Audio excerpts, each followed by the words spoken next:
안녕하세요. 한별쌤입니다. 이번 주 개학을 할 줄 알았는데 이렇게 애매하게 주의 중간에 수요일에 개학을 하게 돼서 저번이 끝인 줄 알았는데 이렇게 또 온라인 수업으로 돌아오게 됐네요. 자, 오늘 할 부분 교과서 56페이지 대단원 2단원의 마지막 단원이 효소 단원이 되겠습니다. 이렇게 소단원이 좀 4개로 많아 보이는데 여러분들이 1학년 때 통합과학 과목을 배울 때 효소에 대해서 조금 배운 게 있을 거예요. 그리고 어려운 내용은 아니기 때문에 쉽게 학습할 수 있을 것 같습니다. 이번 단어는 효소의 작용과 특징 그리고 효소에 영향을 미치는 여러 가지 요인들에 대해서 알아보도록 할게요. 자, 먼저 첫 번째 효소의 작용과 특성에 대해서 알아볼 건데요. 효소란 무엇인가에 대해서 얘기를 하려면 일단 물질 대사가 무엇인지 알아야 돼요. 물질 대사는 생명체 내에서 일어나는 화학 반응을 모두 물질 대사라고 합니다. 근데 우리가 보통 이 화학 반응을 떠올리면은요, 보통 실험실에서 막 열이 난다거나 이제 빛이 난다거나 하는 강한 에너지 출입을 동반하는 그런 반응들을 떠올릴 수 있는데요. 근데 우리 생명체 내에서 이런 강한 에너지 출입을 동반하는 화학 반응이 일어나면 어떨까요? 네, 그 생명체에 당연히 손상을 입게 되겠죠. 자, 그래서 우리 생명체는 이렇게 높은 온도가 아니라 낮은 온도에서도 화학 반응이 잘 일어나게 해줄 수 있도록 효소를 가지고 있습니다.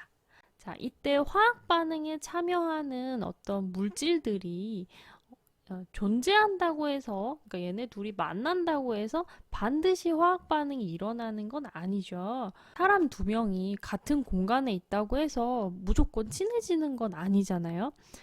그런 것처럼 그래서 화학 반응이 일어나려면 그 화학 반응이 시작되게 하기 위한 최소한의 에너지가 필요합니다. 그래서 그 에너지를 뭐라고 하냐면 활성화 에너지라고 해요.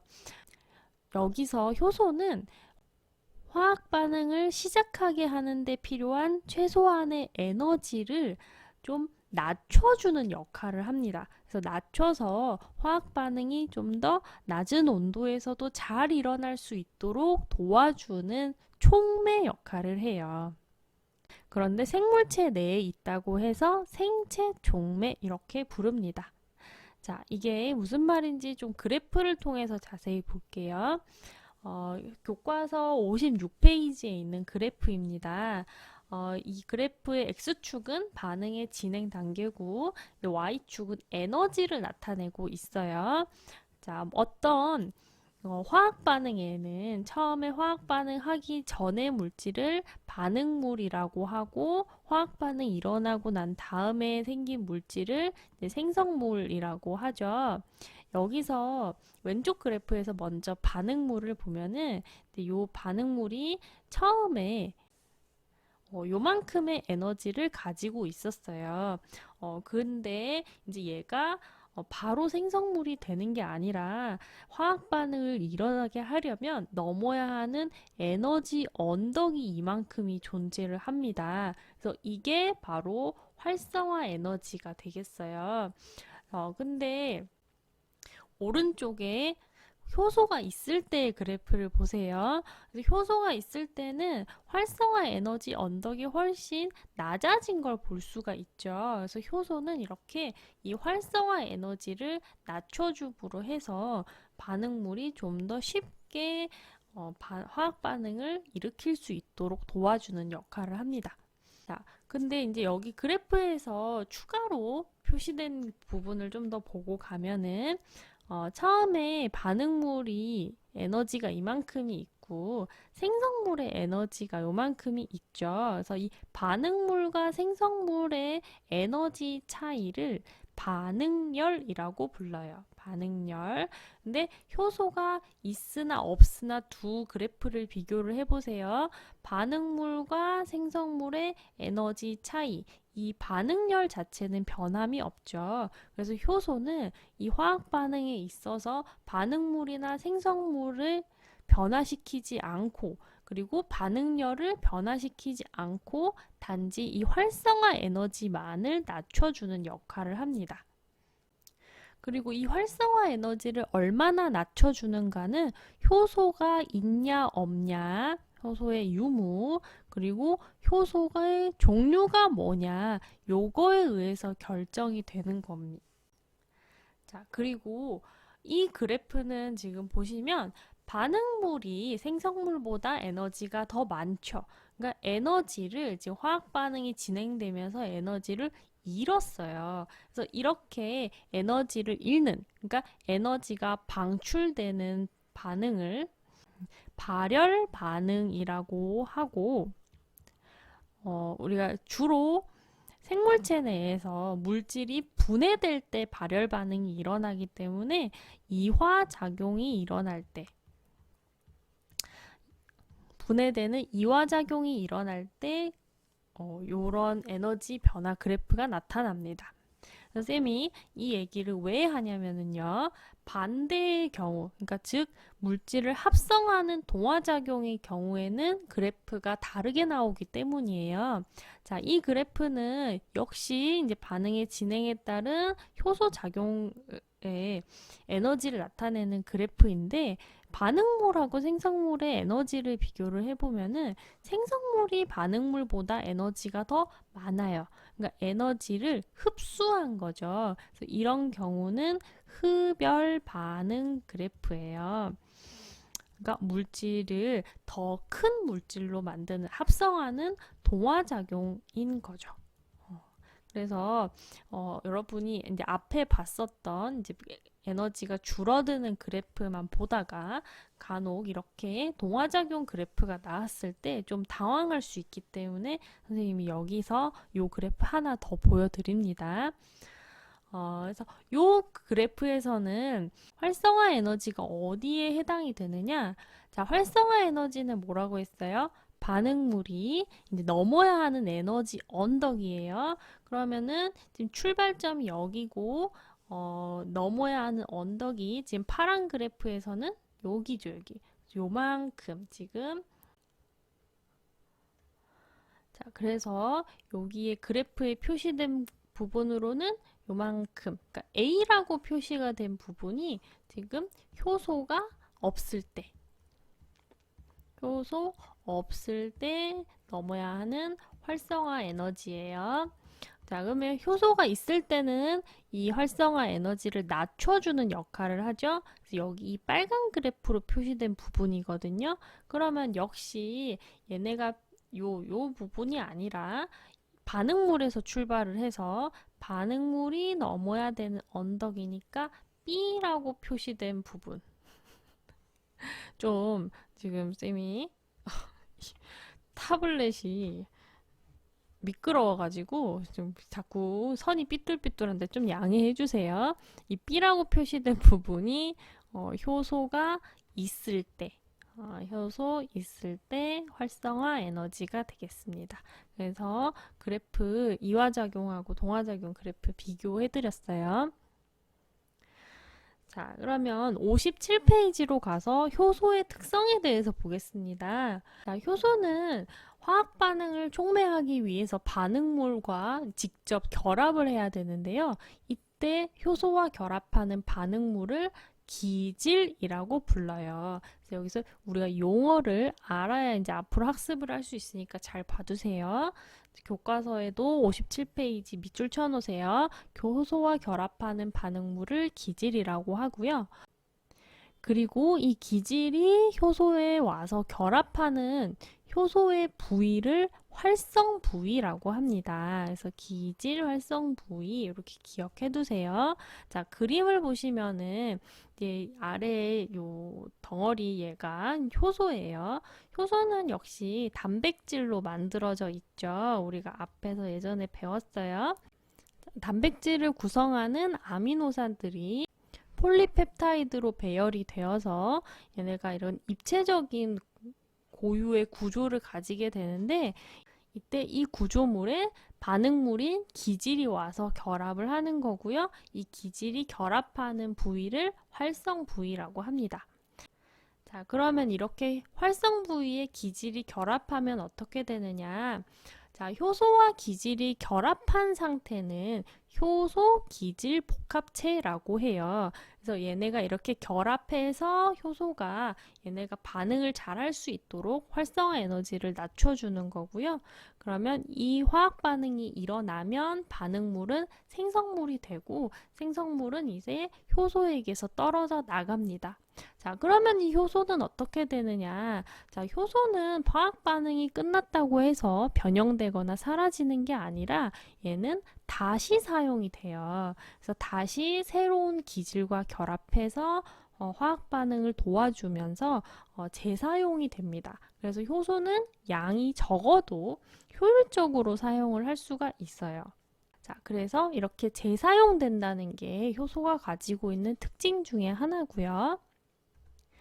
자, 또 어떤 특징이 있느냐? 앞에서 얘기를 했듯이 효소는 그 단백질의 종류마다 다 입체적인 구조가 다 달라요. 그렇기 때문에 이 입체 구조에 딱 들어맞는 반응물, 들어맞는 기질하고만 결합을 합니다. 그래서 이 모양이 안 맞으면 결합을 못해서 반응을 못해요. 그래서 효소는 항상 입체 구조가 맞는 기질과만 결합할 수 있고, 이런 특성을 부르는 말이 있거든요. 이게 바로 기질특이성입니다. 그래서 교과서에 밑줄 쳐두세요. 특정 기질하고만 결합하는 그런 특성을 기질특이성이라고 해요. 그래서 혹시 여러분들이 옛날에 뭐 소화효소 이런 거 막 외우고 하지 않았어요? 그래서 뭐 녹말은 아밀레이스, 뭐 말테이스, 단백질은 펩신, 뭐 이렇게 막 외웠을 텐데, 그렇게 화학 반응마다 효소가 다 다른 이유가 바로 이 효소의 기질특이성 때문인 거예요. 이런 모양이 딱 들어맞아야 결합하는 특성 때문에 이 기질특이성을 마치 이제 열쇠, 자물쇠 같다고 해서 열쇠와 자물쇠 모형으로 설명하는 경우가 있는데, 사실 이 열쇠, 자물쇠는 좀 완벽하게 맞는 비유는 아니에요. 왜 그러냐면, 교과서 57페이지 오른쪽에 조그맣게 이제 설명이 돼 있는, 설명이 있는 거를 보시면요. 이제 이거를 유도적합이라고 얘기를 하거든요. 효소의 이 활성 부위에 맞는 이렇게 기질이 이제 접근해가지고 오게 되면은 처음부터 이 구조가 완벽하게 딱 들어맞는 게 아니라 맞는 기질이 왔을 때 얘가 그 모양에 맞게끔 살짝 이렇게 모양이 변합니다. 그래서 교과서에 보시면은 이제 악수의 비유를 하는데요.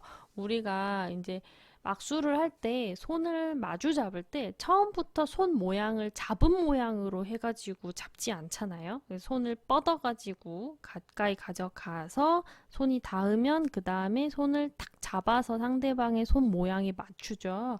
그런 것처럼 효소도 자기한테 맞는 기질이 오면 그에 맞춰서 이 단백질의 구조가 변형돼가지고 꼭 맞게끔 변하는데, 이런 특징을 유도적합이라고 얘기를 합니다. 그래서 이제 앞에 본 것처럼 효소는 이제 재사용이 된다는 점, 그리고 기질특이성이 있다는 점, 이런 것들이 특징이 되겠네요.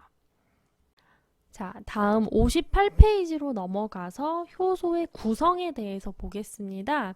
효소는 우리가 앞에서 단백질로 되어 있다고 얘기를 했는데, 이 단백질로 이루어진 부분은 주효소라고 해요. 그래서 효소들 중에서는 이렇게 단백질로만 이루어진, 즉 그 주효소로만 이루어진 효소들도 있기는 한데, 이 주효소 외에도 보조인자라고 하는 단백질이 아닌, 비단백질이라고 되어 있죠. 단백질이 아닌 요소를 포함을 합니다. 단백질이 아닌 요소가 있어서 이 두 가지가 모두 있어야 완전한 효소의 기능을 할 수 있게 이루어져 있어요. 자, 근데 여기서 이제 보조인자는 또 두 종류가 있는데 그게 이제 금속 이온과 조효소로 구분을 할 수 있습니다. 그래서 금속 이온은 늘 여러분들이 아시는 우리 몸속에 있는 보통 무기염류들, 철 이온, 마그네슘 이온, 아연 이온 이런 이온들이 보조인자로 작용을 하고요.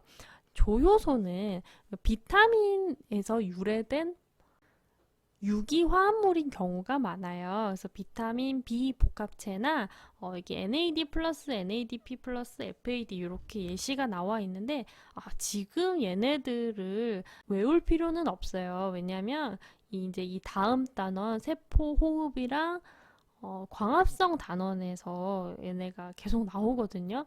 광합성과 세포호흡 역시 화학 반응이기 때문에 효소가 필요하고 그때 그 효소들에 이제 얘네들이 조효소로 작용하는 거를 볼 수 있을 거예요. 자, 본 것처럼 이렇게 금속이온과 조효소는 단백질이 아닙니다. 그래서 단백질이 아니기 때문에 단백질인 주효소와 좀 다른 차이점이 있는데 큰 차이점으로 열과 pH, 그러니까 수소이온 농도죠. 여기에 대해서 영향을 받는지 유무로 구분을 할 수가 있겠네요. 단백질인 주 효소는 열과 pH 영향을 받고요. 단백질이 아닌 보조인자는 열과 pH의 영향을 받지 않습니다. 자, 그러면 교과서에 있는 그림을 한번 볼게요. 주 효소 이 부분이 단백질 부분이고 보조인자는 단백질이 아닌 부분이에요. 자, 여기서 이 둘이 결합해야 완전한 기능을 나타낼 수 있고요. 얘네 둘이 이렇게 결합한 상태를 전효소라고 합니다. 그래서 주효소, 보조인자, 전효소 이렇게 구분 좀 잘 해두세요. 자, 이것을 이용한 실험이 간혹 이제 문제로 출제되는 경향이 있는데 이 실험은 교과서에는 없지만 뭐 되게 간단한 실험이기 때문에요. 이거를 막 쓴다기보다는 막 필기를 한다기보다 그냥 지금 여기서 간단하게 이해만 좀 잘 해두세요. 효소액을 이렇게 셀로판 주머니에다가 이렇게 담아 두었어요. 근데 이 셀로판 주머니는 특징이 우리 앞에서 세포막 할 때도 얘기를 했었는데 얘는 반투과성 막입니다. 그래서 크기가 작은 것들은 이 셀로판 주머니에서 밖으로 빠져나올 수가 있어요. 근데 여기서 그러니까 효소액을 여기다가 집어넣으면은 크기가 작은 애들 효소의 주효소와 보조인자 중에서는 크기가 작은 게 뭐였어요? 네, 보조인자입니다. 그래서 보조인자는 밖으로 빠져나오고요. 주효소, 단백질인 주효소는 여기 셀로판 주머니 안에 남아있게 돼요. 자, 여기서 이 비커의 용액, 그러니까 보조인자가 들어있는 부분만 따로 떼가지고 지금 포도당을 섞어 보았더니 반응이 일어나지 않았죠. 그래서 보조인자 하나만 가지고서는 반응이 안 일어난다는 걸 알 수 있고요. 그리고 셀로판 주머니 안에 이 주효소만 있는 것을 역시 포도당 용액에 넣었더니 얘는 역시 반응이 일어나지 않았죠. 그래서 주효소나 보조인자 각각 하나만 가지고서는 반응이 안 일어나고요. 그 다음에 얘네 둘을 둘 다 섞었을 때, 섞었을 때만 주효소와 보조인자가 결합해서 전효소가 돼가지고 반응이 일어나는 거 볼 수 있죠. 그래서 이런 식으로 이 두 가지를 분리해가지고 뭐 열 처리를 한다거나 뭐 pH를 다르게 한다거나 해가지고 나오는 실험들이 간혹 문제로 출제되니까 쌤이 한번 설명드린 거예요.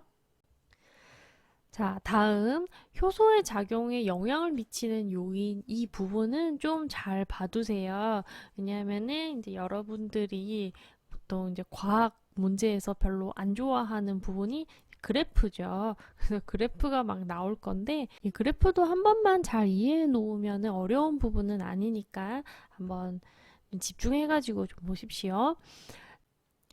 자, 효소가 관여하는 화학 반응의 속도는 반응이 일어나는 주변 환경의 영향을 받는데 그 환경에 어떤 요인들이 있느냐? 교과서에는 네 가지가 소개가 되고 있어요. 그래서 기질의 농도, 온도, pH, 그리고 저해제 이렇게 네 가지입니다. 자, 먼저 기질의 농도에 대해서 먼저 볼게요.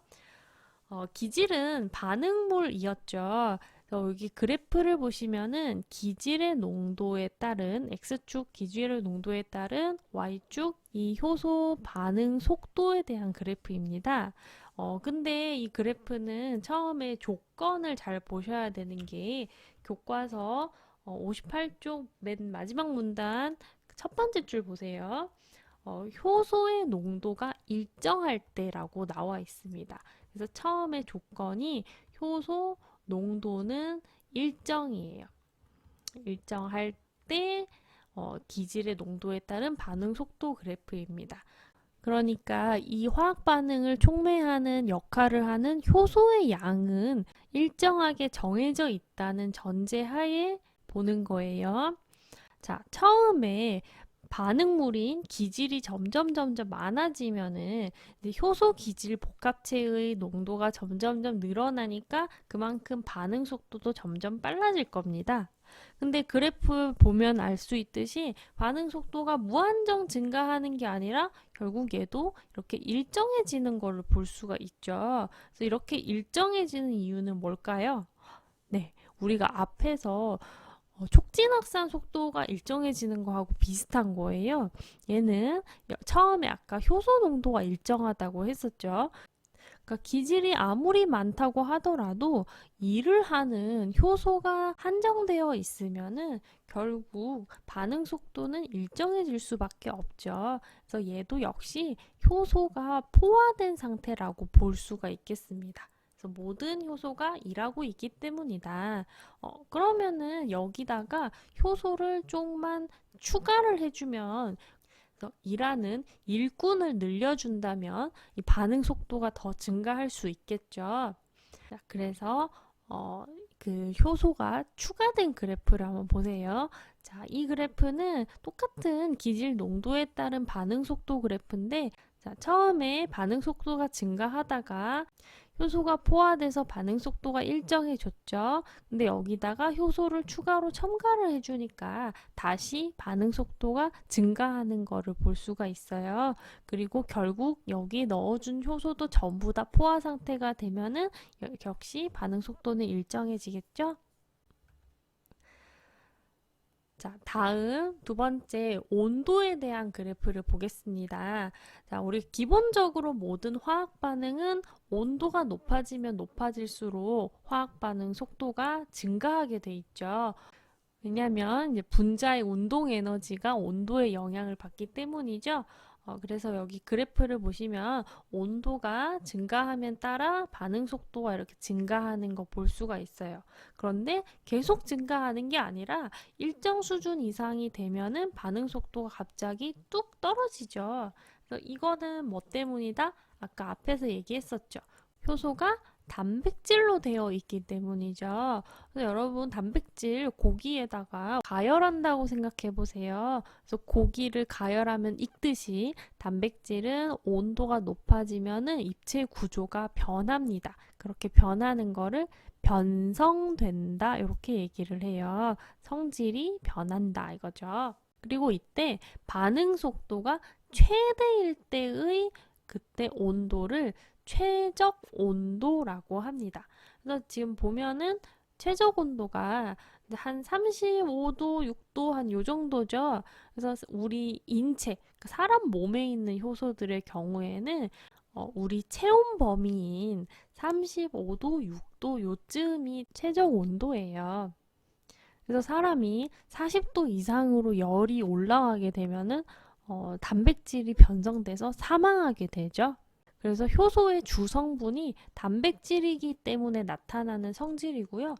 만약에 효소가 아닌 무기촉매, 여러분 이산화망간 들어보셨죠? 뭐 이산화망간 뭐 이런 무기촉매를 가지고 똑같은 실험을 한다면 얘네들은 이런 변성작용 없이 온도가 증가하면 증가할수록 반응 속도도 계속 증가하는 그런 그래프를 나타내게 됩니다. 자, 다음 pH입니다. pH는 수소이온 농도죠. 그래서 수소이온이 얼마나 있느냐를 나타내는 척도고, 수소이온이 많으면 산성이고 적으면 이제 OH, 수산화이온이 많아지면서 염기성이라고 우리가 나타내죠. 이 pH에 따라서도 단백질의 입체 구조가 변하면서 이 반응 속도가 달라지게 돼요. 교과서에 나와 있는 이 그래프의 예시를 보시면은 가운데 이제 아밀레이스 같은 경우는 침에 들어있는 효소죠. 그래서 잎은 중성이니까 중성인 pH 7에서 가장 효소 반응 속도 활성이 높은 것을 볼 수 있습니다. 이렇게 가장 반응 속도가 최대가 되는 pH는 아까 온도는 뭐였어요? 최적 온도였죠? 이거는 최적 pH 이렇게 표시를 해요. 자, 그런데 이 펩신을 보세요. 펩신은 작용하는 위치가 어디예요? 네, 바로 위죠. 위는 염산이 있어가지고 강한 산성을 띠기 때문에 펩신의 최적 pH는 강한 산성인 한 pH 2 정도예요. 그리고 트립신의 경우에는 어디서 작용해요? 작용하는 위치가 소장이죠. 소장은 약간 염기성을 띠고 있습니다. 그래서 최적 pH가 한 8 정도로 표시되고 있는 거 볼 수 있죠. 그래서 이런 것처럼 효소의 종류에 따라서 최적 pH가 다 다르게 나타나는 거 볼 수 있습니다. 자, 다음 효소의 작용에 영향을 미치는 요인 네 번째는 저해제인데요. 이 저해제는 역시 종류가 두 종류예요.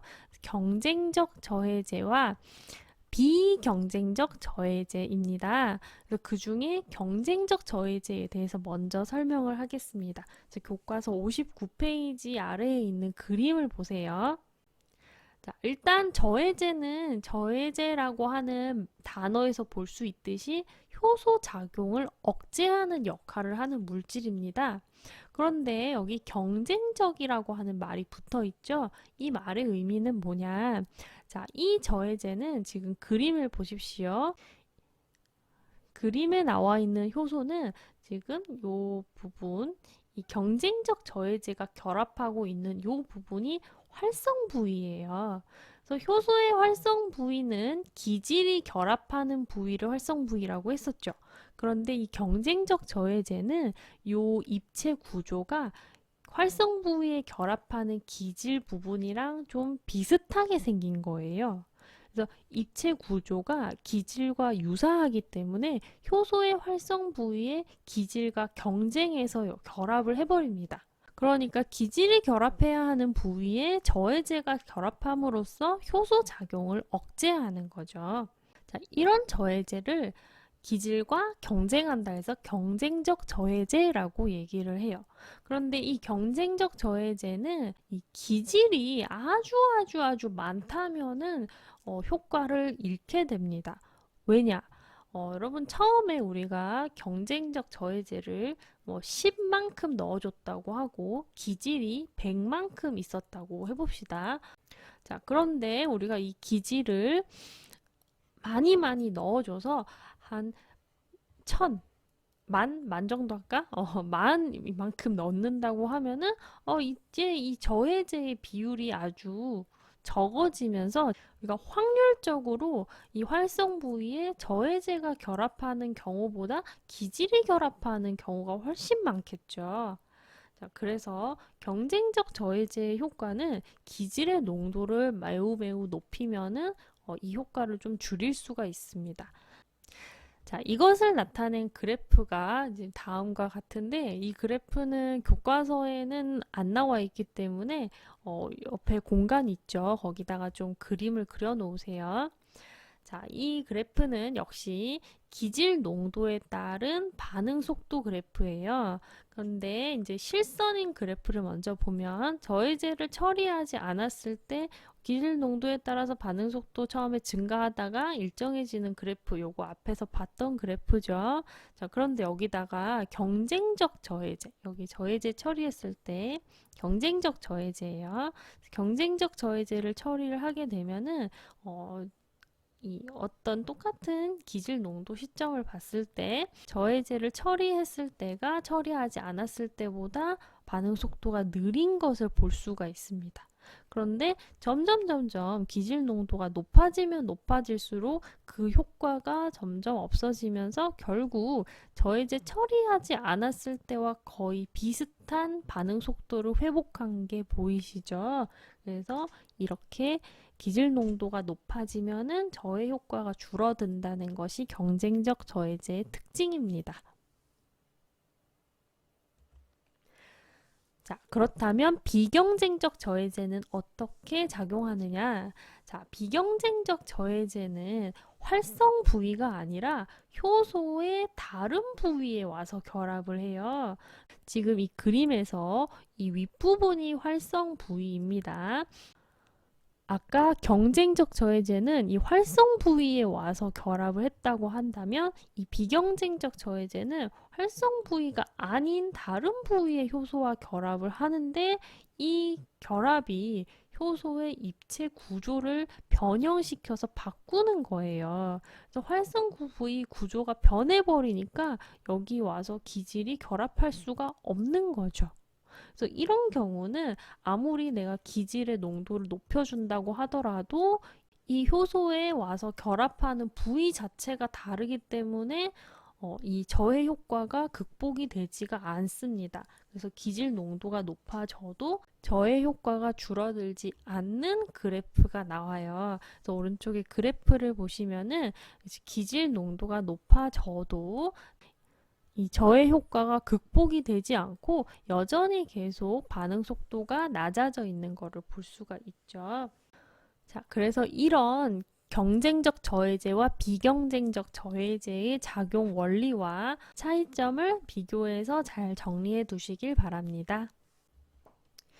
자, 60쪽으로 넘어가면은 효소의 작용에 영향을 미치는 요인을 알아보기 해가지고 실험을 설계하는 데에 대해서 나와 있어요. 이거는 이제 앞에 우리가 온도와 pH에 따라서 효소 활성이 달라지는 거를 이제 배웠는데 그거를 어떻게 확인을 할 수 있는가?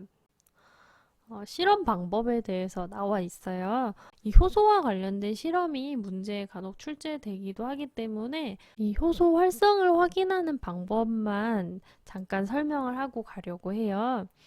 지금 이 실험에서는 보면은 과산화수소수가 있고요. 감자즙이 나옵니다. 그래서 이 감자즙에는 뭐가 들어있냐면요. 카탈레이스라고 하는 효소가 들어있어요. 근데 이 카탈레이스는 어떤 역할을 하냐면 과산화수소수, 그러니까 과산화수소수 H2O2이죠. 근데 우리 생물체 내부에 과산화수소수가 있게 되면은 이제 산화작용으로 인해서 세포 손상이 오기 때문에 이 과산화수소는 빠르게 분해해서 없애야 됩니다. 그래서 그걸 카탈레이스가 하는데 이 과산화수소를 분해하면 뭐가 돼요?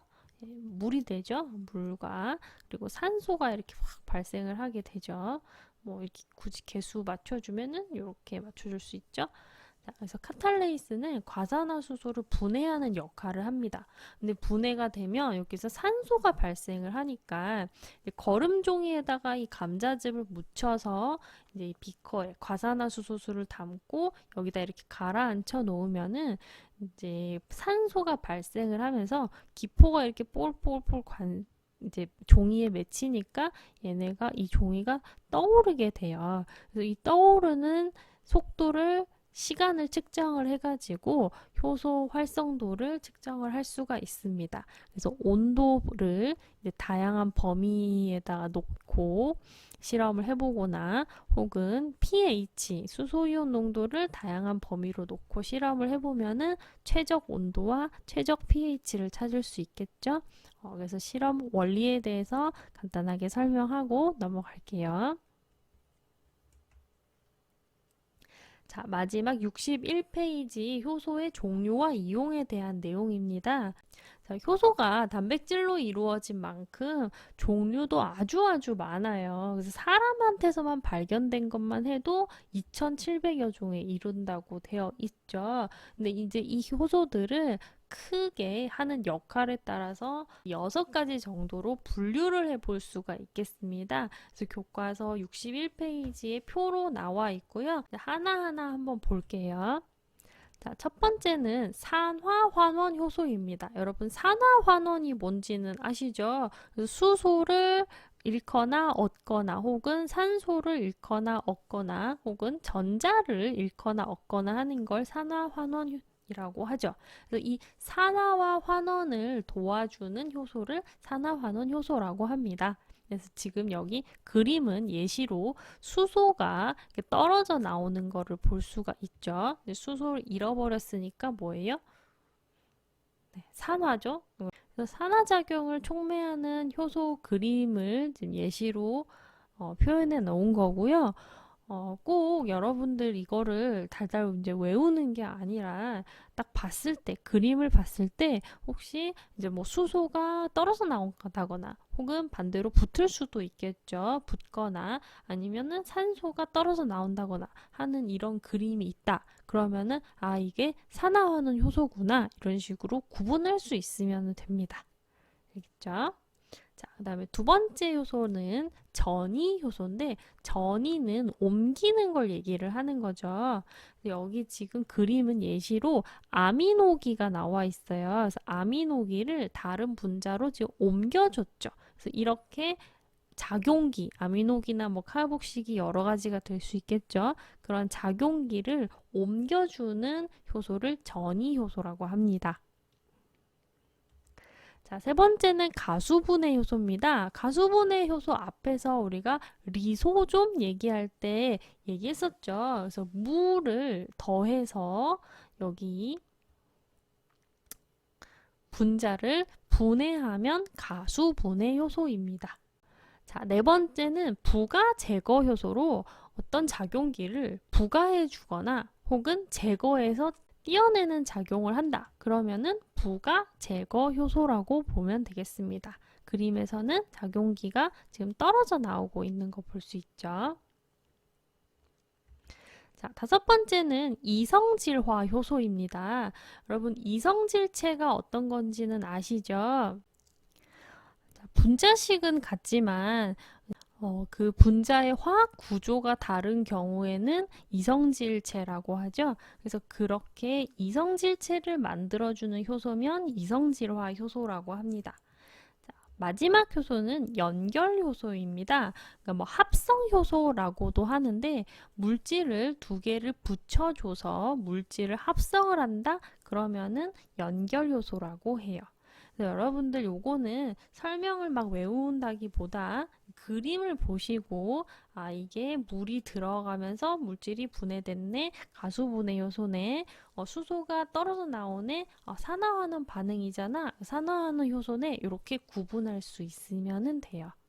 그래서 이렇게 종류를 6가지로 구분을 할 수 있겠습니다. 자, 그리고 마지막 효소의 이용에 대한 얘기가 잠깐 나오는데요. 우리가 생물체 내에서 효소가 이렇게 화학작용을 도와주는 역할을 하고 있는데 인간은 이제 이거를 또 이용을 해서 다양한 분야에 활용을 하고 있어요. 예를 들어서 여러분 소화가 안 될 때 소화제 먹잖아요. 그럼 그 소화제 안에는 무슨 효소가 들어있을까요? 네, 바로 소화효소가 들어있겠죠. 그래서 이런 식으로 의약품으로 사용을 한다거나 아니면은 뭐 세제, 역시 뭐 지방을 분해한다거나 단백질을 분해한다거나 하는 효소를 넣어서 세제를 만든다거나 아니면은 우리가 실험에서 이렇게 또 사용을 할 수가 있어요. DNA를 합성한다거나 아니면 DNA를 자른다거나 하는 식으로 생명공학 실험에서도 사용을 할 수가 있고요. 그리고 여러 가지 다양한 음식, 발효식품, 젖산균이나 효모를 이용해서 다양한 발효 음식을 만든다거나 우리 엿기름에 들어있는 효소를 이용해서 식혜를 만든다거나 할 수 있습니다. 그래서 이 외에도 다양하게 이제 화학 분야, 공업 분야, 환경 분야, 의학 분야에 이렇게 이용될 수 있다. 이렇게 효소가 다양하게 이용된다는 점을 마지막으로 보면서 단원을 마무리를 하겠습니다. 그래서 이 단원에서는 효소가 어떤 작용을 하고 어떤 특징을 가지고 있는지 그래서 활성화 에너지 그래프 처음에 봤고요. 그 다음에 얘네가 재사용이 되고 기질특이성 있다. 이런 특징이 있었죠. 그리고 효소의 구성. 그래서 효소는 단백질로 된 주효소와 단백질이 아닌 보조인자로 이루어져 있었고 얘네 둘이 다 있어야 제 기능을 할 수 있는데 걔를 전효소라고 한다. 그리고 효소작용에 영향 미치는 요인 4가지 얘기했었죠. 그래서 얘네들은 그래프와 함께 중요한 부분이니까 잘 기억을 해두세요. 그리고 마지막에 효소 종류와 이용에 대해서까지 이렇게 보았습니다. 자, 여기까지 하면은 사실 대단원, 2단원이 다 마무리가 된 거거든요. 그래서 다음 수업은 이 교과서에 있는 단원 마무리 문제를 풀 겁니다. 그래서 여러분들이 숙제예요. 요거 숙제. 자, 숙제로 교과서 64페이지부터 67페이지까지 문제 몇 문제 안 돼요. 그리고 교과서에 있는 거라 되게 쉽거든요. 그래서 이 부분을 꼭 풀어 오십시오. 그래서 문제를 풀어야 풀이를 듣는 의미가 있죠. 그래서 안 풀고 풀이만 들으면은 여러분 이거 아무 소용 없어요. 그래서 문제를 꼭 풀어 오시기를 바라고 그리고 또 온라인이 될지 오프라인이 될지 모르겠지만 어쨌든 다음 시간에 만나도록 합시다. 네, 여러분 수고하셨습니다.